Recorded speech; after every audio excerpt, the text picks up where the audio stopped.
I used the remote start. It sounded different, than when I started this time. Okay. Let it idle for a few minutes, got in it, turned the key, drove 100 feet, and shut off alarm. When you try to start it now, what happens? Do all the lights come on inside and outside of the vehicle? Yeah, they come on. It And turns over like it's not getting fuel or something. okay, so And just then I shut off and try to use the remote start, and the remote start won't work.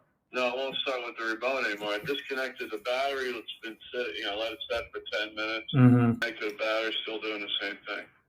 Okay. Have you checked the fuses? No, the fuse is under the hood or under the dash, under the seat. Well, you may need to check them all.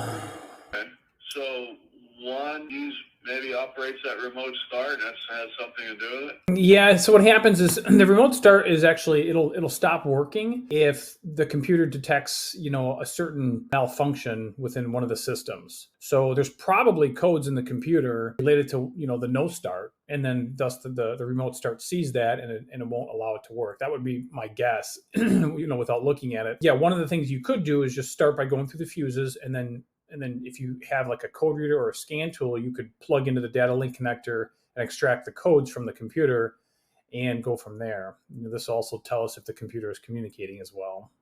Let me show. I'll check the fuses then. Thank you. All right, you bet. You're welcome. Good luck.